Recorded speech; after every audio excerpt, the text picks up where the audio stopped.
greatness that night. It's about the fight. It ain't about the champion. It's about the fight. That's all I care about, the fight. But Kenny Ellis said was, look, man, we're not falling for the banana in the tailpipe. We know what Lamont Roach brings to the table, and he says that Lamont Roach is... I don't know if Lamont Roach exposed weaknesses of Tank. Gervonta Davis's trainer, Calvin Ford, fired back at Lamont during the rematch press conference, declaring, "It's over, and they're going to witness who the true champion really is in that ring." Ford's bold and confident remarks reflected his unwavering belief in Davis's ability to dominate and secure victory when they meet again. And sit there and say to themselves like they came from a karate movie, man, I want to fight just like Tank. I want to be just like Tank. Gervonta Davis is entering the rematch with laser-sharp focus and complete commitment. Understanding how pivotal this fight is to both his legacy and career, Davis has approached training with unmatched intensity. Every workout is carefully structured to enhance his conditioning and refine his technical ability. Determined not to repeat previous mistakes, he aims to step into the ring more composed and dangerous than ever before. His entire camp is treating this bout as a must-win, recognizing how essential it is to restore his status at the top of the boxing world.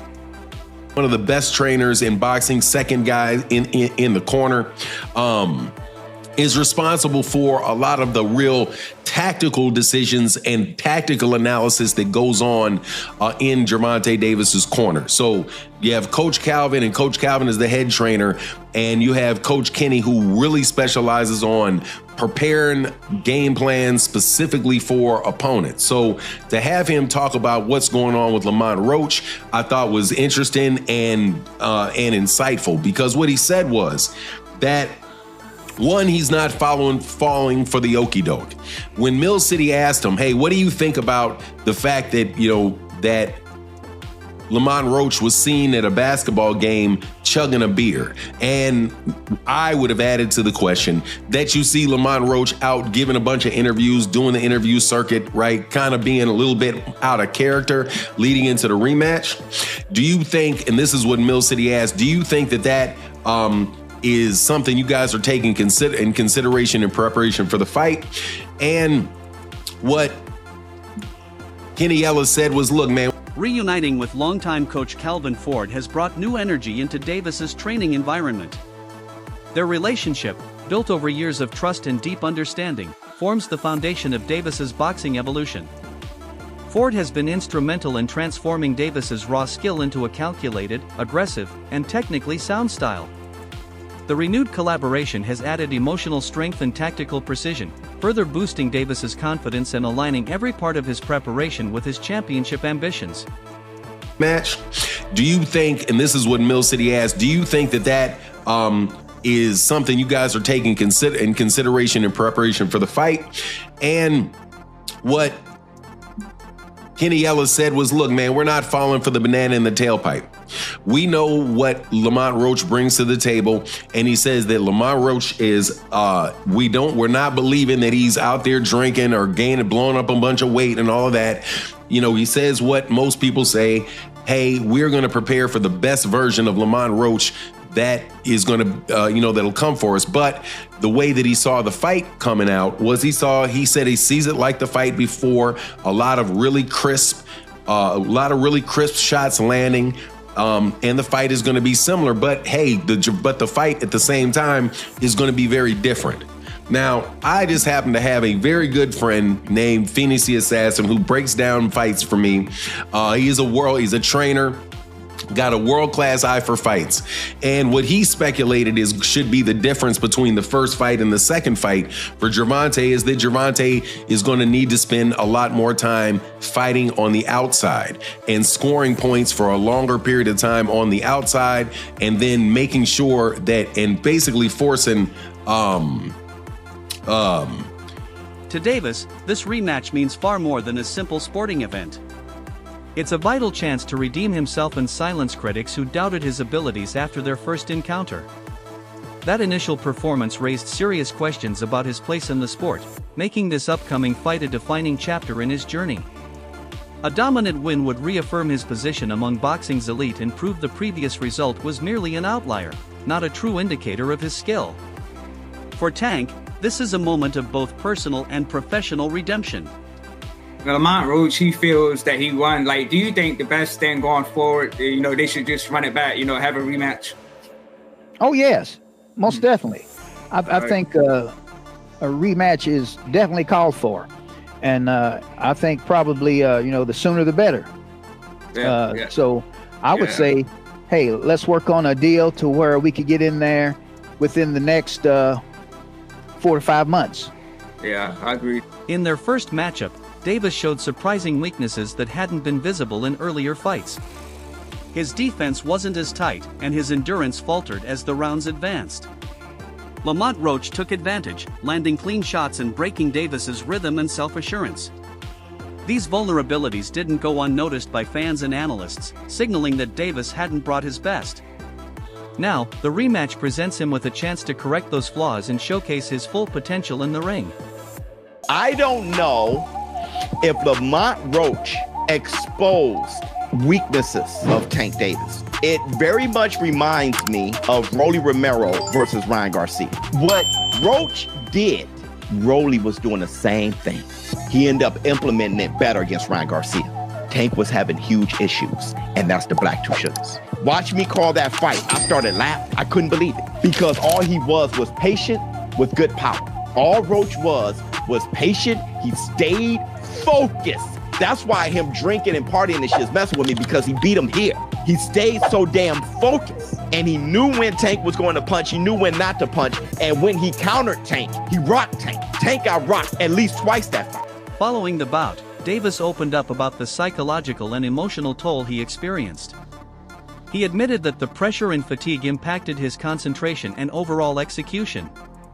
The ordeal left him questioning his place in the sport, even considering stepping away from boxing altogether.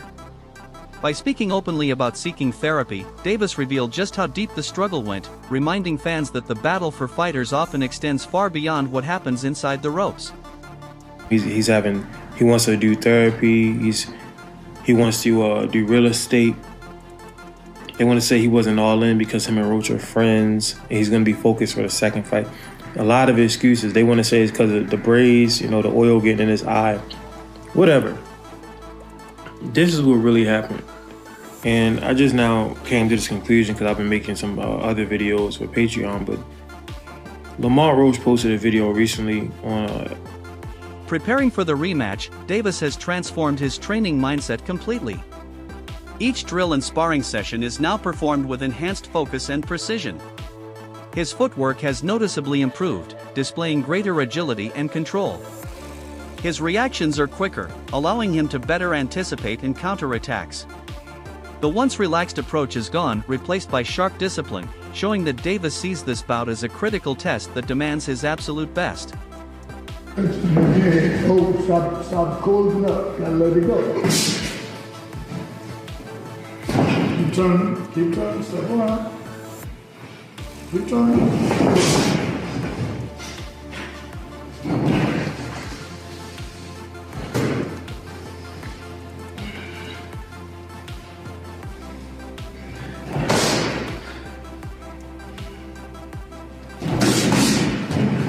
This fight carries weight far beyond rankings and belts. The previous draw left a dent in Davis's pride and raised doubts about his legacy within the sport. That setback has ignited a burning desire for redemption and recognition. Davis is now driven not just by victory, but by the need to reassert his identity and reclaim respect. This rematch is deeply personal, an emotional battle where honor and reputation are on the line. We gotta talk about it. So Tank officially came out and says that he wants to put this rematch as early as May. Now, if that were to happen, Lamont Roach gets a second time to prove himself. Now, in my personal opinion, his stock has already risen. He is already notable. The fact that he went toe-to-toe with Tank on a decision that ended in a draw, whether he loses this second fight or not won't even matter. because he's directly in line to go against the Keyshawn Davis, the Shakur Stevensons, and etc., the Devin Haneys, and etc. I can see him moving up and going against a Devin Haney or Ryan Garcia or somebody like that. So many people to fight. Lamont Roach has definitely proven himself. But let's talk about something else, and that is the hairstylist situation. In my humble opinion, I believe she should have been quiet. As a hairstylist, there was nothing for you to say. There was nothing for you to say. No fan in boxing was gonna look at that and be like, I don't want her to braid my hair. No one would have said that. But she hurt herself when she came out and publicly made multiple claims on all these receipts that no one needed, no one asked for, saying, oh, this had no grease or oil in it. No one cares. No one cares. Nobody even believes it. Sometimes it's best to remain quiet. But you guys let me know in the comments. Should she have remained quiet, or should she have did what she did, which is spoke up? You let me know. Davis's camp went into the initial fight well-versed in Roach's strengths and strategies. They had built a detailed game plan to exploit what they saw as weaknesses in Roach's approach. While the strategy made sense on paper, it failed to deliver in the ring. Instead of making sweeping changes, Davis's team is now focused on refining that original plan. The emphasis is on crisper execution, greater tactical discipline, and applying pressure at key moments to increase the likelihood of a conclusive win. By Roach and Tank.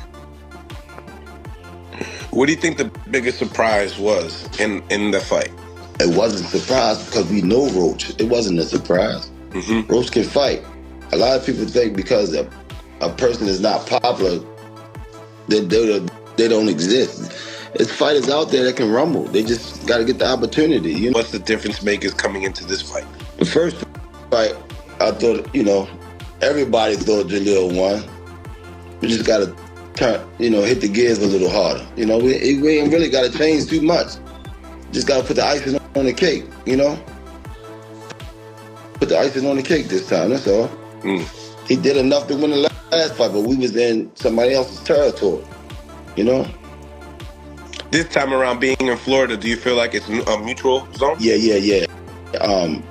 It's more of an even playing field in Florida. Okay.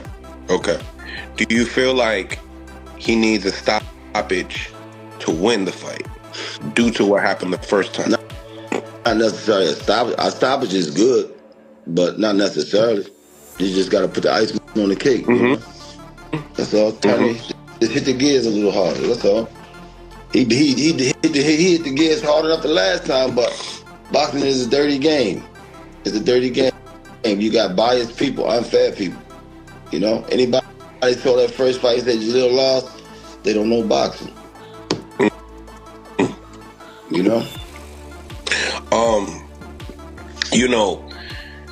If Jalil is successful in this fight, what do you guys expect for Jalil? And then, obviously Eddie Hearn had a lot to say when Jalil took that loss. Teofimo Lopez weighed in on the fallout after the controversial draw, noting how Davis became isolated in its aftermath.